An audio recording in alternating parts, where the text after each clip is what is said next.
Goodbye demonetization. Oh, God. She's just in it for the money.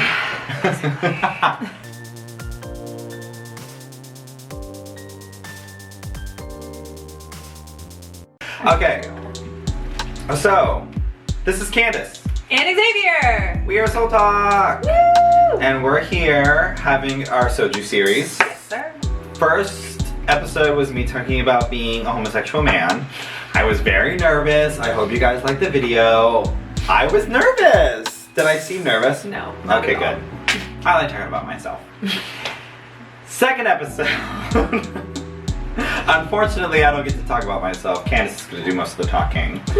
She is going to be talking about my experiences as a black woman in America. My experiences. Beep. Outtake. This is going to be great for the gag reel. Okay. My experiences as a black woman in Korea. So we're going to do this one a little bit more interview style.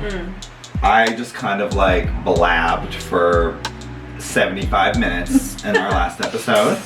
So this time I guess we're just gonna try to have it a little bit more like interview Q&A style. Sure. If you have any questions, we'll definitely do a follow-up. Let us know in the comments. We're sitting here eating some snacks, drinking some soju.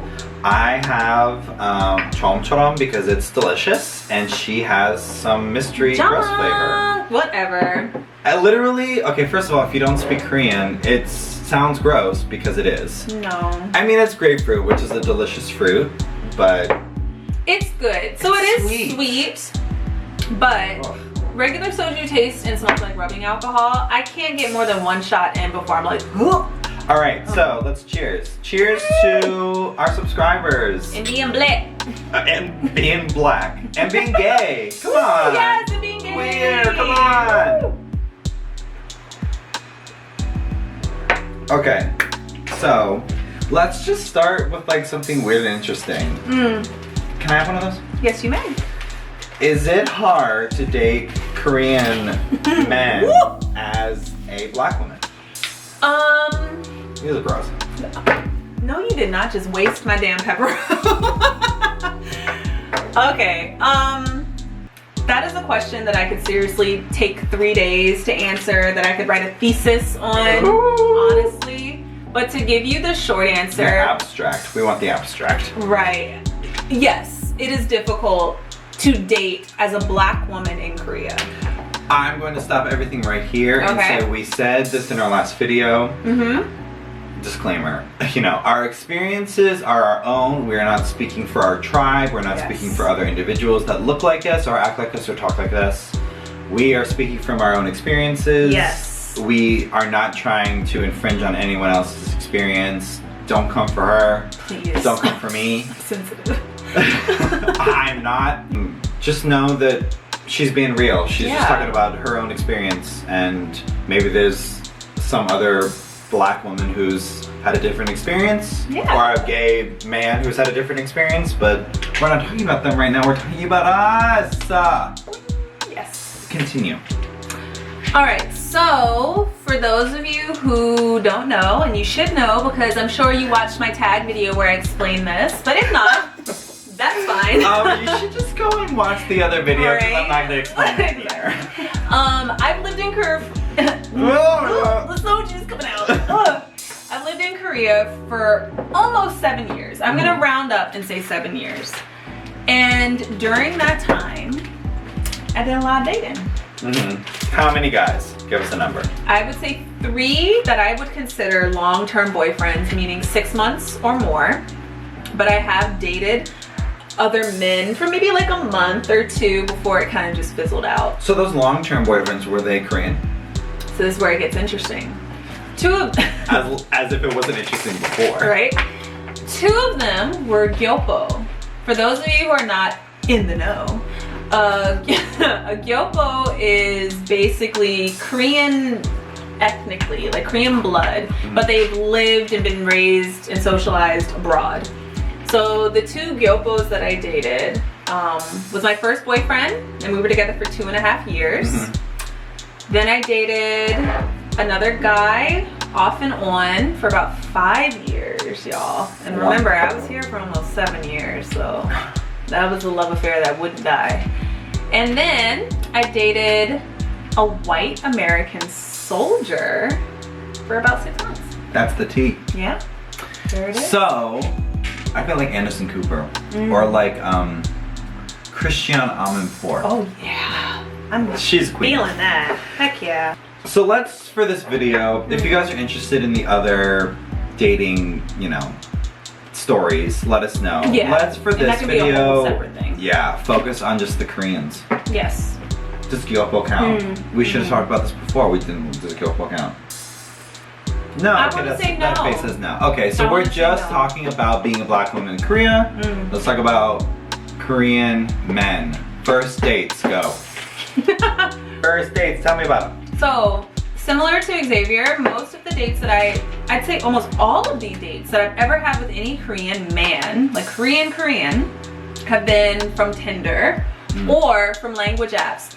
Ladies, side note, do Don't not do that. be fooled by Don't do these that. language learning apps. These men go on there because they think that it seems like more like, what's the word I'm looking for? Like, it doesn't seem as sleazy to them as going on Tinder to find a foreign girl. They think, I'm gonna go on to these language exchange sites, we're gonna have a little bit of conversation, then we're gonna go on a date, and they're just gonna try to smash. Again, my experience, I don't wanna speak for every woman, because I'm sure there are girls who have met really good guys on there. But I think I met two or three who were just like, we dated for a little bit, like maybe a month, and then I found out what the intentions were, and it was not something that I was To into. smash. Yeah. Those intentions were to smash. Cheers, yep.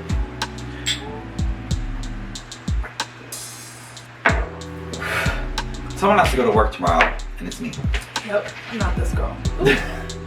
So you've gone on a lot of dates with Korean men. Yes, First dates. yes, And you do not recommend going on language apps. I do not. Okay. I'm gonna be real, because I feel like The tea is about there's to be not spilled. Take notes. enough of that. Take notes. Ladies, you have to decide what it is that you want. Because if you are down to just have physical relationships, there is a never-ending supply of Korean men who will find you sexually attractive. And that is me being 100% real. Black female bodies are highly sexualized because of Western culture, because of hip hop, because of music videos. Black women's bodies are sexualized. So if you're concerned about whether or not a Korean man will find you sexy, don't worry about it. They will. In my experience, finding Korean men who want to go beyond that is a bit more difficult. Because for them, it's really like, I want to experience something new. Much like you, I'm assuming. If you're coming to Korea, maybe you haven't been with a Korean man, maybe you haven't dated a Korean man, and you'd like to know what it's like. Maybe you're attracted to them. I don't know your story. But I'm assuming that's the case. For Korean men, it's the same.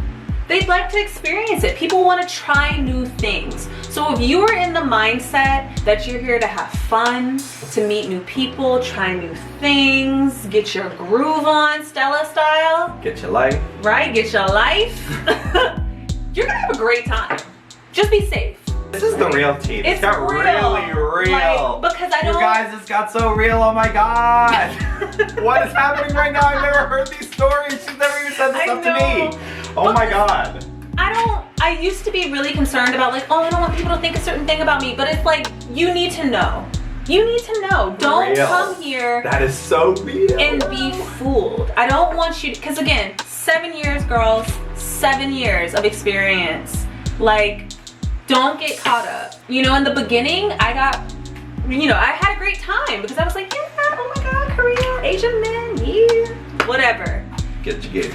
But after a while, hey now, after a while, like, you know, it loses its novelty. You want a boyfriend, you want someone to spend time with. And you just have to know that it takes, just in the same way of, I guess, Xavier's experience. It takes a special type of Korean man to be secure in himself, to be like, you know what? I'm going to buck society and buck what my parents want and buck what everyone thinks that I should do, and I'm gonna love who I want to love. That's hard. It's very hard. It's hard for a gay Korean man, I must assume, and it's hard for a straight Korean man who might be attracted to non-Korean women. And it's very hard for you to find that unicorn. And I've known foreign girls who are like, I'm gonna marry my Korean man, girl. I'm gonna find my drama boo. Like, there are girls who are like that, and I'm like, okay. What's a drama boo? Something I just made up. Many girls come here falling for drama. Korean drama boys. Korean drama. Like, they fall for the Korean drama Casanova, you know what I mean? I just, me. Right? All of us secretly. This girl right here. Right? Just be realistic. I mean, and I've heard this on many black girls' videos about Korean men. Men are men are men. It doesn't matter if they are from an Eastern culture or a Western culture, Yopo, white, Asian, black, Hispanic, doesn't matter. There are amazing ones. Trash. And there are trash. Just straight up trash. Trash. Who just want to know what it's like to be with a black girl. And that's it. Terrifying. Case closed. So, percentage. Give me a percentage of the first dates that you've gone on. Oh, God. 50% have been, oh, what is this black girl going to be like, you know, in a date or in bed? Let's kind of push them together. Or is it like 15, 75? I'd say it's closer to the 70s or 80s. Wow. My best experiences have been with gyopos. I'm gonna be real. This is the tea. Yeah. I can't get over Yeah, this. I don't talk to him too much about this. Like, he's heard like all my like sob stories, but just like my normal stories, I don't tell very much. For me personally, because what I found and what I was very naive about before, culture is everything. If you find a partner that can share similar cultural experiences with you, it makes a world of difference. I had the hardest time, the boyfriend that I had for the longest time, the 2.5 years, it was tricky because he didn't come to America until he was 13. So a lot of things that were about my childhood that I hold dear to my heart, that I would make jokes about, he has no freaking clue. And it's not a deal breaker. People make things like that work. But for me personally, it was eye-opening because I realized how important it was for me to have someone that has a similar background. So for me, it was like, okay, a gyopo is the best of both worlds because you have the Korean experience, the Korean knowledge, the Korean know-how, but you also have the American experience. So for me, that's why I feel like I've had the most positive experiences, thank you, with gyopo men. Korean men, once I had gotten into like a year or two of dating, I kind of realized what it was going to be like. But with gyopos, it lasted a lot longer because we were able to relate on a deeper level. The next question being, if you're looking for those people who have similar experiences, is it okay to date someone who doesn't have a similar experience to you, in your opinion? I again would just think about what it is that you want. If you want someone to just spend time with, someone to go on cute dates with, take you to a cafe, take you to the Han, take you to the movies, it doesn't matter. But if you're looking for your husband, if you're looking for the love of your life, I would suggest finding someone who at the very least has studied abroad so that they understand Western culture. Because you are going to need a partner that is so secure in themselves that they're willing to defend you against their family, because their family is gonna have something to say. Might not be mom, might not be dad, brother or sister, but someone, grandma, grandpa, like family is such an important feature of a Korean like lifestyle. You can't just, you know, take the American approach and be like, well, I'm gonna do what I want, mom and dad. I don't care what you say, I love him. Like, that's not how Koreans are. Family is paramount. And you just have to be aware of that. that you're not, if you're looking for the husband, you're not just marrying your husband, you're marrying his family. Just know what you want. And if you're just looking to like experience these guys, then go for it. Go for it, and you will have no problems, girl. So, okay, no. Shot? Cheers! Yay! Jan, what do we say in Korea? Jan? Jan. And Jan. We're gonna pivot away from talking about men. Yes. To talking about like general black experiences.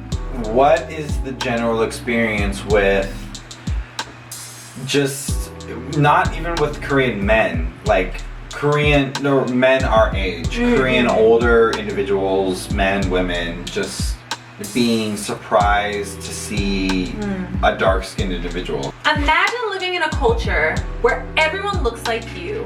And most of your experience with foreigners is through media, but you don't have foreign friends. You don't typically see foreigners on your day-to-day commute. Some Koreans who are kind of like, because they're just not ready. And so that's sometimes kind of funny to me because I think about that. Like as an American, that's never been my experience. Yeah. Then my favorite experiences come with children because as we know, children and drunks and old people, very old people, tell the truth, right? They never lie. I taught for the 7 years that I was here. I taught adults for just 1 year and the other 6 years were with children.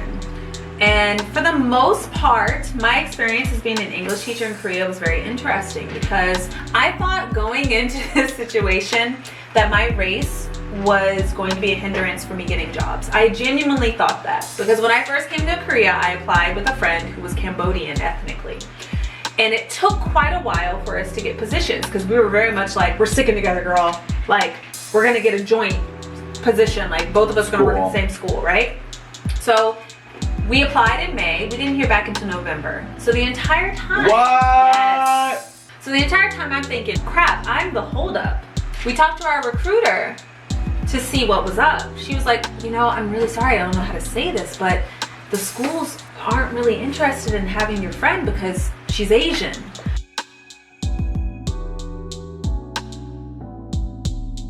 So what I found, work-wise, career-wise, being a Black American was almost a novelty because not just being Black, but being American on top of being Black, it really was something that my bosses kind of showcased to the parents. They were like, well, look, we have an American and she's Black. It's seen as a novelty to have a Black American teacher. It's part of like the catalog. So your bosses will be able to present to the parents like, oh, well, we have a Black teacher. We have a teacher from Ireland. We have a teacher from England. We have a teacher from South Africa. Like they love having the diversity because it seems more appealing to the parents. But I tended to be the only Black person at my school. So I don't know if they had like a quota they were trying to fill or what. And I tended to not see as many Black men at the schools that I was at. I tended to be the only Black person, and I think typically that goes hand in hand with them wanting a woman, usually because the parents feel more comfortable with a woman. But I think, I don't know, you know, it's weird. I've never really worked with Black men at my schools. And don't let that deter you because you'll find a job. That's the thing. You will find a job. I've worked at horrible schools. I've worked at schools where the CEO stole money from the employees. But I've also worked at amazing schools who could care less. Oh, my capital. Who could care less that I was Black. I've always been able to find a job when I need one. Let's pivot with a shot. Yeah. Running out of alcohol. Oh, God. So, let's talk about the nitty gritty of you just like living here day to day. Yeah. Have you ever experienced discrimination because of how you look with housing or on a subway or in a grocery store or if someone pulled your braids? Like, I want some stories. Give me those receipts. I had a student, and I'll say her English name because it doesn't really matter because it's not her legal name, Sophia. Oh, Sweet Sophia. baby Sophia. Golden Girls vibes, Right? all up and down, left and right. Sophia. Sophia was a very curious child. 6. Oh. 6, she was a baby. So Sophia was the kind of child that was very curious about me being a black woman and just decided to explore on her own. So Sophia was the type of child that would like come up to me and rub my arm and think that my blackness was gonna come off, because she just couldn't conceive of the idea that like I was a black person and I was real. Like she would come up to me and rub my arm, teacher, why are you so black? Like these were questions she would ask. Using the word black. Black, yeah. Wow. And I would encourage it. I would never shame her, because I was like, you know what? I love the curiosity. You're a child. Ask me these questions, because this is how you grow up to be an informed adult. Yeah. Right? Also, so true. Yeah. I agree. But Sophia was also wild. Like Sophia was the type of child that would, I stopped wearing skirts to school and dresses because of Sophia. Because Sophia was the kind of girl that was like, no, don't go there. She would get on the floor, No. ladies and gentlemen, as I was standing to the side of the room, and I wouldn't notice because I'd be lecturing, and she would kind of just sneak out of her chair and be on the floor and like lay on the floor and slide under my skirt. Teacher, what color panties are you wearing today?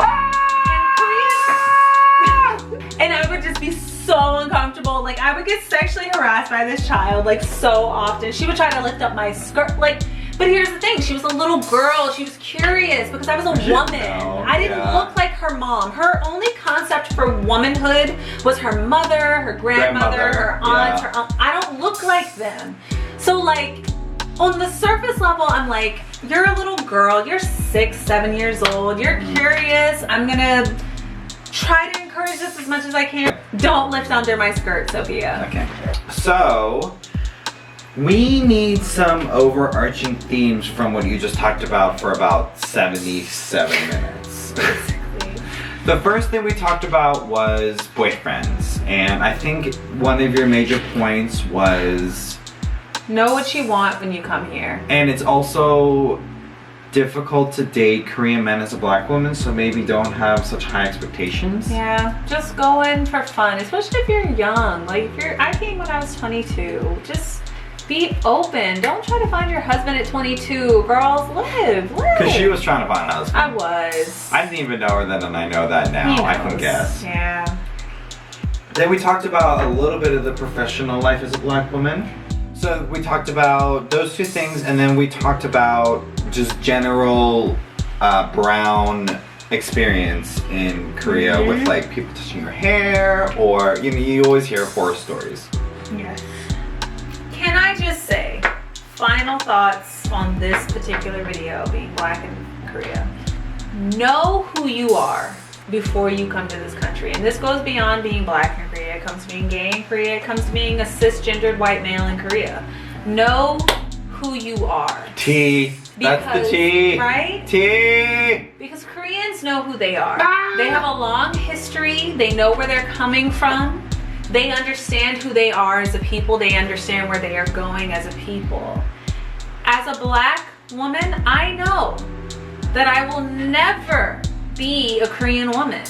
And as long as you are at peace with that, your experience will be fun. Everyone's gonna judge you. So if you develop that thick skin and you're like, well, you know what? Not everyone's gonna like me, but at least I like me, then your experience here will be better almost by tenfold. People at home will judge you. People at home will be, before you go, will say, why are you going? What are you doing? Do they like black people? Do they like gay people? Are you going to North Korea? They'll say a ton of crazy stuff. They'll belittle your aspirations. You'll visit home and they'll say the exact same thing. So you're right, and I'm actually very jealous because she won. You won this soju session. That was very insightful. It was very good advice. I am very jealous right now. If you are interested in how we think you can get to a point where you're okay with yourself, comment below, because I have many thoughts on that. Many thoughts on being a queer individual a gay man specifically, I can really only speak to that experience, or a black woman, and being okay with yourself as you come into this country, we would be happy to talk about that. Yes!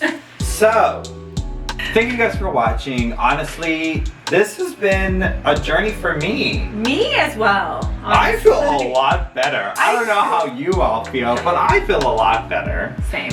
So, make sure you check out our video about me talking about being gay.